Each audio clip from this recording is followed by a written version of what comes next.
ನೋಡಿ, CM DK Shivakumar ಅವರ ಸಚಿವ ಸಂಪುಟದಲ್ಲಿ ಮಹಿಳೆಯರಿಗೆ ಪ್ರಾತಿನಿಧ್ಯ ಇಲ್ಲದಿರುವುದು ರಾಜ್ಯ ರಾಜಕೀಯದಲ್ಲಿ ಸಾಕಷ್ಟು ಚರ್ಚೆಗೆ ಗ್ರಾಸವಾಗಿದೆ.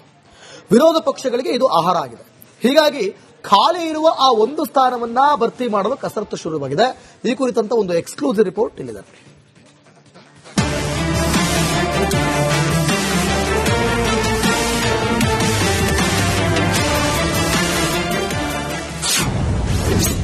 ಮಹಿಳಾ ಪ್ರಾತಿನಿಧ್ಯ ಭರ್ತಿ ಮಾಡಲು ಕೈಪಡೆ ಕಸರತ್ತು.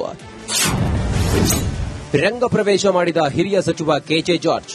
ಮಹಿಳಾ ಹಾಗೂ ಕುರುಬ ಸಮುದಾಯದ ಕೋಟ ಎರಡನ್ನೂ ಸರಿದೂಗಿಸಲು ಗಾಯತ್ರಿ ಶಾಂತೇಗೌಡಗೆ ಸಚಿವ ಸ್ಥಾನ ಘೋಷಣೆ ಮಾಡಲಾಗಿತ್ತು. ಲೆಕ್ಕಾಚಾರ ಉಲ್ಟಾ ಆಯಿತು ಎಂದು ಮಾಜಿ ಸಿಎಂ ಸಿದ್ದರಾಮಯ್ಯ ರೆಬಲ್ ಆದರು.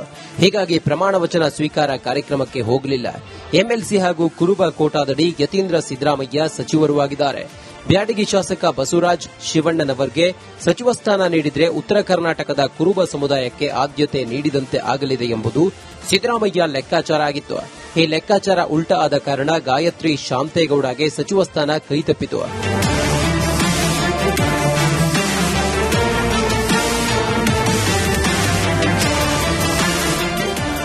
ಆದರೆ ಖಾಲಿ ಇರುವ ಒಂದು ಸ್ಥಾನವನ್ನ ಮಹಿಳೆಯರಿಗೆ ನೀಡಬೇಕು ಎಂಬ ಚರ್ಚೆಗಳು ಶುರುವಾಗಿವೆ.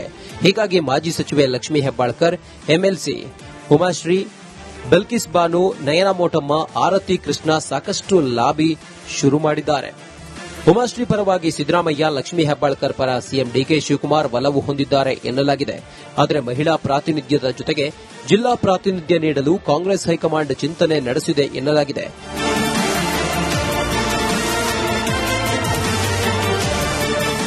ನಿನ್ನೆ ವಿಧಾನಸೌಧದ 3ನೇ ಮಹಡಿಯಲ್ಲಿರುವ ಹಿರಿಯ ಸಚಿವ ಕೆಜೆ ಜಾರ್ಜ್ ಕೊಠಡಿಯಲ್ಲಿ ಚಿಕ್ಕಮಗಳೂರು ಜಿಲ್ಲಾ ಕಾಂಗ್ರೆಸ್ ಶಾಸಕರ ಸಭೆ ನಡೆದಿದೆ. ಜಿಲ್ಲೆಗೆ ಮಂತ್ರಿ ಸ್ಥಾನ ಕೈತಪ್ಪಿರುವ ಬಗ್ಗೆ ಮಾತುಕತೆ ನಡೆಸಿದ್ದಾರೆ. ಮಹಿಳಾ ಕೋಟಾ ಮತ್ತು ಜಿಲ್ಲಾ ಕೋಟಾದಡಿ ನಯನ ಮೋಟಮ್ಮಗೆ ಅವಕಾಶ ಮಾಡಿಕೊಡುವ ಬಗ್ಗೆ ಒಂದಷ್ಟು ಅಭಿಪ್ರಾಯ ವ್ಯಕ್ತವಾಗಿದೆ ಎನ್ನಲಾಗಿದೆ. Nayana Motamma, HD Tammaiah, JH Srinivas, KS Anand, Gayatri Shantegowda KJ George ಅವರನ್ನ ಭೇಟಿ ಮಾಡಿ ಅವರವರ ಅಭಿಪ್ರಾಯ ಮಂಡಿಸಿದ್ದಾರೆ. ಯಾಕೆ ಈಗ ಕೊನೆ ಹಂತದಲ್ಲಿ ಕೈ ತಪ್ಪಿತು ಮೇಡಮ್? ನಾನು ಮಾತಾಡಲ್ಲ ರೀ, ಏನು ರಿಯಾಕ್ಟ್ ಮಾಡಲ್ಲ. ನಾನು ಕೆಜೆ ಜಾರ್ಜ್ ಅವ್ರನ್ನ ಏನಕ್ಕೆ ಭೇಟಿ ಮಾಡಿದ್ರು ಮೇಡಮ್? ನಮ್ಮ ಮಂತ್ರಿಗಳು ನಾನು ಭೇಟಿ ಮಾಡ್ತೀನಿ, ನಮ್ಮ ಕ್ಷೇತ್ರದ ಕೆಲಸಗಳಿರುತ್ತೆ, ಮಾತಾಡ್ತೀನಿ ಅವ್ರ ಹತ್ರ ಹೋಗಿ. ಈಗ ಮಹಿಳಾ ಕೋಟಾದಲ್ಲಿ ಮತ್ತು ಜಿಲ್ಲಾ ಪ್ರಾತಿನಿಧ್ಯದ ಹೆಸರಿನಲ್ಲಿ ನಯನ ಮೋಟಮ್ಮ ಅವರಿಗೆ ಆದ್ಯತೆ ಕೊಡಬೇಕು ಅನ್ನೋ ಒಂದಷ್ಟು ಅಭಿಪ್ರಾಯಗಳು ಇದಾವೆ. ತಮ್ಮ ಅಭಿಪ್ರಾಯ ಏನ್ ಮೇಡಮ್? ನಾನು ಅದಕ್ಕೆ ಯಾವುದಕ್ಕೂ ರಿಯಾಕ್ಟ್ ಮಾಡಲ್ಲ ರೀ. ಹೈಕಮಾಂಡ್ ನಾಯಕರನ್ನು ಭೇಟಿ ಮಾಡೋದು, ಸಂಪರ್ಕ ಮಾಡುವಂತ ಕೆಲಸ ಏನಾದ್ರು ಮಾಡಿದ್ರೆ ಮೇಡಮ್?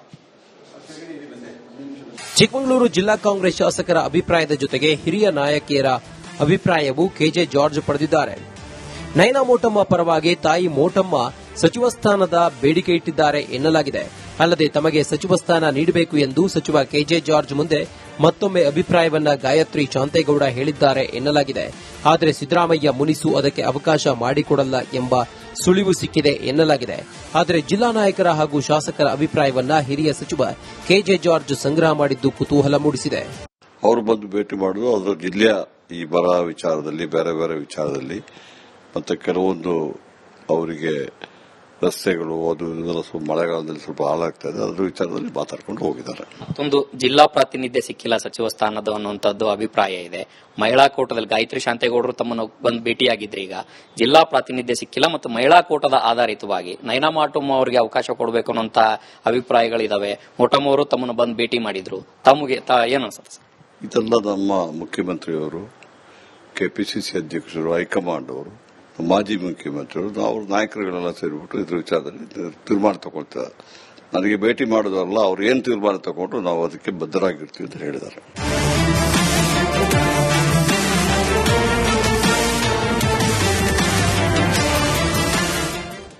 ಈ ಬಗ್ಗೆ ಮತ್ತಷ್ಟು ಮಾಹಿತಿಯನ್ನು ಕೊಡ್ತಾರೆ ನಮ್ಮ ಪ್ರತಿನಿಧಿ ಹನುಮಂತು. ಲೈವ್ ನಲ್ಲಿ ಡೆಸ್ಕ್ ನಿಂದ ಜಾಯ್ನ್ ಆಗ್ತಿದ್ದಾರೆ. ಹನುಮಂತು, ಈಗ ಏನಾಗಬಹುದು ಈ ವಿಚಾರಕ್ಕೆ ಸಂಬಂಧಪಟ್ಟಂತೆ ಅಂತ ಈಗ ನೀವೇ ವಿಸ್ತೃತವಾದಂತಹ ವಿಚಾರವನ್ನ ಜನರ ಮುಂದೆ ಇಡಬೇಕು. ದಿವಿತ್, ಖಾಲಿ ಇರುವಂತಹ ಒಂದು ಸ್ಥಾನಕ್ಕೆ ಈಗಾಗಲೇ ಅನೇಕ ಜನ ಲಾಬಿಗಳನ್ನ ಶುರು ಮಾಡಿದ್ದಾರೆ. ಒಂದು ಸಚಿವ ಸ್ಥಾನ ಸಿಕ್ಕಿಲ್ಲ ಅನ್ನುವಂತ ಕಾರಣಕ್ಕಾಗಿನೇ ಅನೇಕ ಜನ ಹಿರಿಯ ಶಾಸಕರೆಲ್ಲರೂ ಕೂಡ ಮತ್ತೆ ಅವರ ಬೆಂಬಲಿಗರೆಲ್ಲರೂ ಕೂಡ ರಾಜೀನಾಮೆ ಕೊಡಲಿಕ್ಕೆ ಮುಂದಾಗಿರುವಂತದ್ದು, ಅದರ ಜೊತೆಗೆ ಪ್ರತಿಭಟನೆಗಳನ್ನು ಮಾಡ್ತಾ ಇರುವಂತದ್ದು ಒಂದು ಭಾಗ. ಮತ್ತೊಂದು ಕಡೆಗೆ ಮುಖ್ಯಮಂತ್ರಿ ಡಿ ಕೆ ಶಿವಕುಮಾರ್ ಅವರ ಕ್ಯಾಬಿನೆಟ್ ನಲ್ಲಿ ಮಹಿಳಾ ಪ್ರಾತಿನಿಧ್ಯ ಇಲ್ಲ ಅನ್ನುವಂತ ವಿಷಯವೇ ಸಾಕಷ್ಟು ಚರ್ಚೆಗೆ ಗ್ರಾಸವಾಗಿರುವಂತಹ ಹಿನ್ನೆಲೆಯಲ್ಲಿ ಆ ಒಂದು ಸ್ಥಾನವನ್ನ ಮಹಿಳಾ ಕೋಟಕ್ಕೆ ಅಡಿಯಲ್ಲಿ ಅದನ್ನು ಸಚಿವ ಸಂಪುಟ ಭರ್ತಿ ಮಾಡಬೇಕು ಅನ್ನುವಂತ ಲೆಕ್ಕಾಚಾರದಲ್ಲೂ ಕೂಡ ಒಂದಷ್ಟು ಚಿಂತನೆ ನಡೀತಾ ಇದೆ. ಹೀಗಾಗಿ ಒಂದು ಸ್ಥಾನಕ್ಕೆ ಅನೇಕ ಜನ ಲಾಬಿಗಳನ್ನ ನಡೆಸಿರುವಂತದ್ದು. ಉಮಾಶ್ರೀ ಅವರಾಗಿರ್ಬೋದು, ಲಕ್ಷ್ಮೀ ಹೆಬ್ಬಾಳ್ಕರ್ ಆಗಿರಬಹುದು, ನಹಿನಾ ಮೋಟಮ್ ಅವರಾಗಿರ್ಬೋದು, ಬಲ್ಕೀಶ್ ಬಾನು ಅವರು ಮತ್ತೆ ಗಾಯತ್ರಿ ಶಾಂತೇಗೌಡ ಅವರು ಸೇರಿದಂತೆ ಅನೇಕ ಜನ ಲಾಬಿಗಳನ್ನ ನಡೆಸ್ತಾ ಇರುವಂತದ್ದು. ಆದ್ರೆ ಮಹಿಳಾ ಕೋಟ ಮತ್ತು ಜಿಲ್ಲಾ ಕೋಟ ಎರಡನ್ನೂ ಕೂಡ ಭರ್ತಿ ಮಾಡಲಿಕ್ಕೆ ಕಾಂಗ್ರೆಸ್ ಹೈಕಮಾಂಡ್ ಚಿಂತನೆ ನಡೆಸಿದೆ ಅನ್ನುವಂತ ಮಾಹಿತಿಗಳು ಈಗ ಲಭ್ಯ ಆಗ್ತಾ ಇರುವಂತದ್ದು. ಈ ಕಾರಣಕ್ಕಾಗಿನೇ ನಿನ್ನೆ ಹಿರಿಯ ಸಚಿವ ಕೆಜೆ ಜಾರ್ಜ್ ಅವರು ಕೂಡ ಚಿಕ್ಕಮಗಳೂರು ಜಿಲ್ಲೆಯ ಕಾಂಗ್ರೆಸ್ನ ಶಾಸಕರನ್ನ ಕರೆದು ಅವರವರ ಅಭಿಪ್ರಾಯವನ್ನ ಪಡೆದುಕೊಂಡಿದ್ದಾರೆ. ಆರತಿ ಕೃಷ್ಣ ಅವರು ಕೂಡ ಸಾಕಷ್ಟು ಲಾಬಿಯನ್ನ ನಡೆಸಿದ್ದಾರೆ. ಅವರವರ ಶಾಸಕರು ಯಾರಿಗೆ ಕೊಟ್ರೆ ಅನುಕೂಲ ಅನ್ನುವಂತ ಒಂದಷ್ಟು ಅಭಿಪ್ರಾಯಗಳು ಕೂಡ ಇರುವಂತದ್ದು.